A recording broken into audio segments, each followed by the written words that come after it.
तो हमारे साथी आलोक कुमार दुबे जी, राजेश गुप्ता जी की ओर से और हमारी ओर से आप सभी का स्वागत है।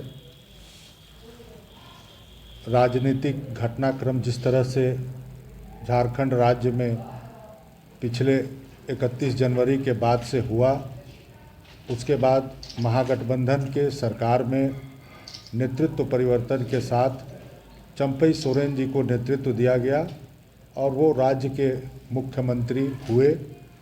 जो राज्य की जनता ने 2019 में जनादेश महागठबंधन को दिया था, वो 5 वर्षों के लिए दिया था और इसको पूरे 5 साल महागठबंधन के सरकार के माध्यम से राज्य की जनता की सेवा के लिए हमारे अपने सहयोगी दल जो हैं, झारखंड मुक्ति मोर्चा हों, राजद हों, इनके साथ हम उसको पूरा करेंगे। कल चंपई सोरेन मंत्रिमंडल का विस्तार हुआ। एक मंत्री हमारे पहले ही शपथ ले चुके थे और कल 3 मंत्रियों ने शपथ लिया। सबसे पहले तो आपके माध्यम से मैं कांग्रेस हाईकमान का आभार व्यक्त करना चाहूँगा।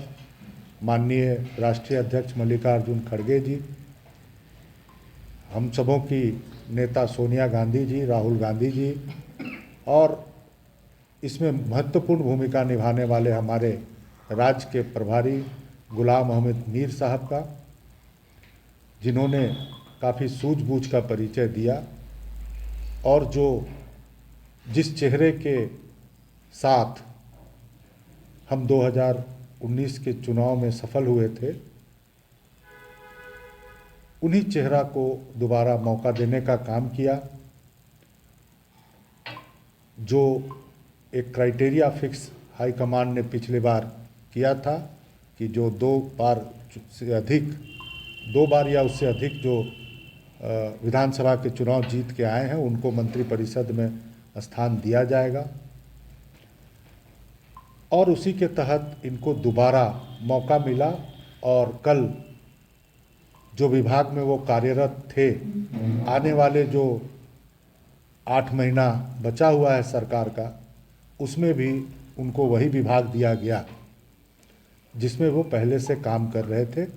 तो हम सबों को पूरा उम्मीद है, पूरा भरोसा है कि जो अधूरे काम हेमंत सरकार के नेतृत्व में चल रहे थे, जो बाकी रह गए हैं, वो अभी जो मंत्रिपरिषद में जिनको दोबारा मौका मिला है वो पूरा करेंगे। इसीलिए हम अपनी ओर से उन तमाम मंत्रियों को शुभकामना देते हैं। साथ ही साथ जो परिस्थितियां कल के शपथ ग्रहण समारोह से पहले या बाद में जो परिस्थितियां सामने आई है कि हमारे कुछ विधायकों ने इस पर आपत्ति दर्ज किया है और जो आपत्ति दर्ज करने का जो उनका तरीका है या जो हाई कमान के निर्णय को चुनौती देने का उनका जो प्रयास है, इसकी घोर निंदा करते हैं हम लोग, इसकी आलोचना करते हैं। और ये जो परिस्थितियां जो राजनीति में उत्पन्न होती है, वो हम मानते हैं कि हमारा वर्तमान जो प्रदेश नेतृत्व है, उनकी खामियाजों की वजह से इस तरह की परेशानियां उत्पन्न होती है। क्योंकि हम पिछले 2-3 वर्षों से, या हम कहें कि जब से माननीय अविनाश पांडे जी यहाँ प्रभारी होकर आए हैं, तब से लगातार ये सुर्खियाँ आते रहे हैं अखबारों के माध्यम से, न्यूज़ चैनल के माध्यम से या अन्य माध्यमों से कि झारखंड सरकार में कांग्रेस कोटे के मंत्रिपरिषद में फेरबदल होंगे और फिर उसका कंट्राडिक्शन भी आते रहा है।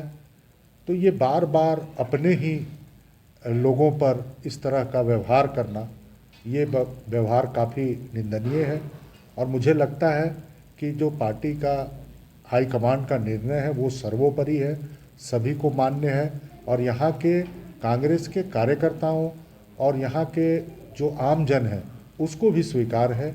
मैं आने वाले दिन में अच्छा से ये सरकार अपना टर्म पूरा करे, इसके लिए शुभकामना देते हैं और ऐसे तमाम लोग जो अनुशासनहीनता में शामिल हैं, उन पर हाई कमान कड़ी नज़र रखे और उन पर कार्रवाई करने का भी काम करे। मैं अपनी साथी डॉक्टर राजेश गुप्ता जी से कहूँगा। जैसा सब लोग जानते हैं और किशोर जी ने भी बताया कि हमारे शीर्ष नेता का निर्णय सर्वोपरि होता है और हम सभी कार्यकर्ता पूरे हिंदुस्तान में जो कांग्रेस के फॉलोअर हैं, कैडर हैं, सब लोग मानते हैं और इस राज्य में भी। तो जब हमारे ऊपर के नेताओं ने पुनः जो 4 मंत्री इस राज्य में गठबंधन की सरकार में थे शुरू से, और पुनः उनको मंत्रिपरिषद में स्थान मिला और वही पोर्टफोलियो भी मिला है, तो हम सभी उनका स्वागत करते हैं और करना भी चाहिए। एक सच्चे कांग्रेसी होने के नाते इस बात को स्वीकार करना चाहिए कि हमारे नेता का कहा हुआ हर एक बातें को हम लोग बहुत ही गंभीरता से लेते हैं और उस पर अमल करते हैं। मगर जो परिस्थितियां कल के दिन उभरी है और आज के न्यूज़पेपर में छपी हुई है, निश्चित तौर पर एक व्यक्ति की अपनी राजनीति को कैसे चमकाए, उसका ये खामियाजा कांग्रेस पार्टी को देखना पड़ता है कि हमारे विधायक नाराज़ है और उनको कौन क्या कर रहा है। तो उनसे अगर संगठन संभल नहीं रहा है, पार्टी संभल नहीं रही है, विधायक उनकी बातें नहीं सुन रहे हैं, आला कमान की बातें नहीं मान रही है, तो ये एक प्रश्न चिन्ह है उनके कार्यशैली पर, उनकी नेतृत्व क्षमता पर। इसको निश्चित तौर पर हमारे शीर्ष नेताओं ने बहुत ही गंभीरता से लिया है, देश के नेताओं ने, कि आखिर छोटे कार्यकर्ताओं पर अनुशासनहीनता का जो चाबुक चलता है तो फिर इन लोगों पर क्यों नहीं। ये प्रश्न खुद भी अपने आप में पूरे राज्य के कांग्रेस जन इस चीज़ को बोलना चालू कर दिए। ये मैं नहीं बोल रहा हूँ, ये जो हमारे कांग्रेस के अलग अलग जिला में कार्यकर्ता हैं, नेता हैं या पदाधिकारी हैं, उनकी वाणी को मैं आप लोगों के बीच रख रहा हूँ। तो ये बड़ा ही गंभीर विषय है और निश्चित तौर पर आने वाला समय अभी हम लोगों के सर पे लोकसभा का चुनाव है।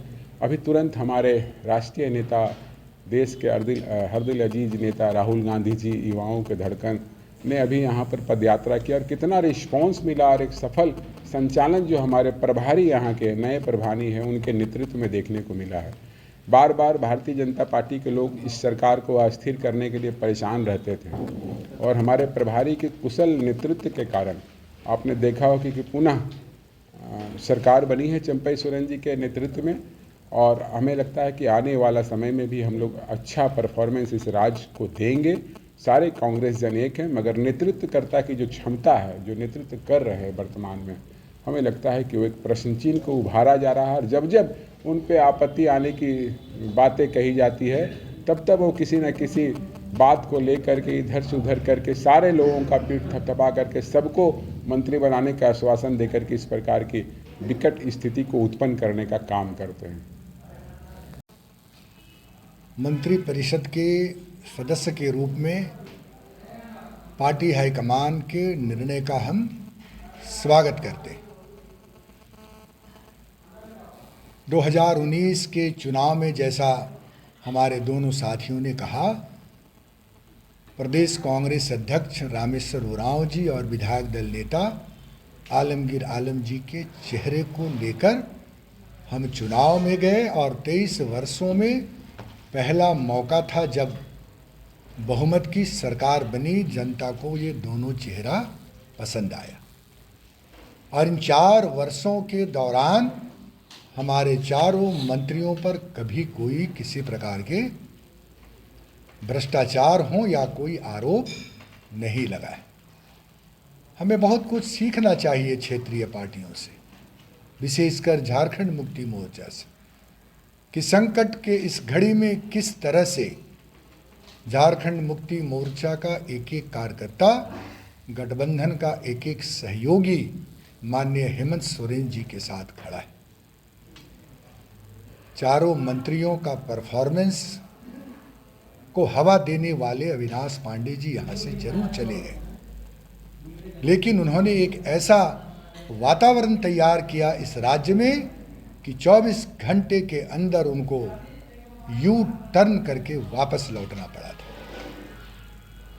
जनता की पसंद को, इच्छाओं को अगर कोई भी विराम लगाता है तो न तो भविष्य के लिए न ही राजनीति के लिए अच्छे संकेत है। जिस दिन गुलाम अहमद मीर जी ने झारखंड के प्रभारी की जिम्मेदारी संभाली थी, उस दिन से ही राजनीतिक संकट और उथल पथल का दौर रहा। लेकिन जितनी चतुराई और सूझबूझ से भारतीय जनता पार्टी के षड्यंत्र को उन्होंने नाकाम किया, उसे सब लोगों ने देखा। सुप्रीम कोर्ट तक हमारे सीनियर वकील पार्टी के वहां पर खड़े रहे, हैदराबाद तक हमारे मंत्री गए हों, विधायक गए हों। मीर साहब की राजनीतिक सूझबूझ ने सरकार का गठन कराया, मंत्रिमंडल का गठन कराया, आपस में सामंजस्य स्थापित किए। राहुल गांधी जी की उसी दौरान भारत जोड़ो न्याय यात्रा भी निकली, और हम कह सकते हैं कि इन 2 महीनों के अंदर एक एक कार्यकर्ता उनके हर निर्णय से खुश हैं। मल्लिकार्जुन खड़गे जी, राहुल गांधी जी का यह फरमान है, और उस फरमान को चुनौती देना अनुशासनहीनता के दायरे में आता है। अगर आलोक दुबे, किशोर साहदेव, राजेश गुप्ता अनुशासनहीनता के दौर में थे, तो कहाँ है वो अनुशासन समिति जो पिछले 1 सप्ताह से उथल पुथल और विवादों का दौर चल रहा है पार्टी के अंदर में, जिसके ऊपर जिम्मेदारी होती है सबको साथ लेकर चलने वाला। मांझी जो नाव डूबे तो उसे कौन बचाए। जो खेवनहार जिसके ऊपर पार्टी की जिम्मेदारी है, वही अगर संगठन को कमजोर करेगा तो पार्टी कमजोर होगी।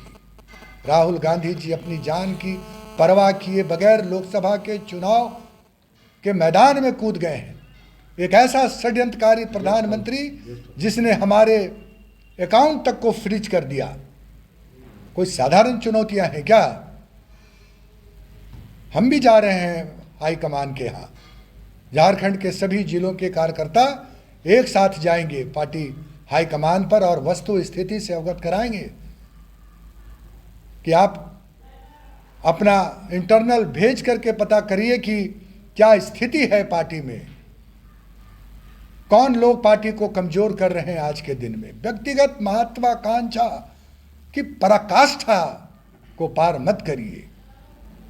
आपके व्यक्तिगत स्वार्थ की पूर्ति के लिए प्रदेश कांग्रेस कमेटी या जनप्रतिनिधि नहीं है आप अगर हैं तो पार्टी के लिए हैं, जनता के लिए हैं। जिन कामों के लिए जो अधूरे काम पड़े हुए हैं हेमंत सोरेन जी का, उस अधूरे कामों को पूरा करने के लिए आपको पार्टी ने जिम्मेदारी दी है। हमारे गुलाम अहमद मीर जी कल यहाँ से गए हैं और जाते के साथ सब विधायकों के साथ उन्होंने बैठक की है, संगठन के एक पदाधिकारियों के साथ उन्होंने जो है अपनी संवाद स्थापित किया है। तो पार्टी में गंभीरता रहनी चाहिए। अगर आप इस तरह का आचरण करेंगे तो अनुमान करिए 4 वर्षों के दौरान उन कार्यकर्ताओं का, जो कार्यकर्ता बड़ी आशा और अपेक्षाओं के साथ आपसे जुड़े हुए हैं, पिछले कई वर्षों से पहली बार आपकी यहाँ झारखंड में सरकार बनी है, तो आप अगर आपका आचरण इस तरह का होगा तो कार्यकर्ताओं को इससे बहुत निराशा हाथ लगती है। और मैं माननीय प्रभारी जी से हम लोगों ने कल भी मुलाकात की, फिर जा रहे हैं हम दिल्ली। अनुशासन सबके लिए बराबर स्थान रखती है। अनुशासन सबके लिए उतना ही प्रिय है जितना एक कार्यकर्ता के लिए प्रिय है। हमारे चारों मंत्रियों, मैं कोई मंत्री के यहाँ नहीं जाता हूँ हम लोग किसी काम के लिए, लेकिन हमने देखा है कोरोना काल में अपने मंत्रियों की कार्यशैली को। वो तब भी थे पार्टी के महत्वपूर्ण ओहदे में और अपने परिवार के साथ वो विश्राम कर रहे थे, और हम सभी अपनी जान की परवाह किए बगैर हमारे मंत्री जनता की सेवा कर रहे थे। तो जो आदमी काम करे और जिसे पार्टी नेतृत्व ने जिम्मेदारी सौंपी है, हमारे हाईकमान ने, मल्लिकार्जुन खड़गे जी ने, राहुल गांधी जी ने, गुलाम अहमद मीर जी ने, उस निर्णय का स्वागत करना, उस निर्णय को, और सही निर्णय है ये, हम एक एक कार्यकर्ता पार्टी के इस निर्णय के साथ पूरी मुस्तैदी, पूरी ताकत के साथ खड़े और इस निर्णय का जो भी विरोध करेंगे कार्यकर्ता उसे कहीं बर्दाश्त नहीं करेगा।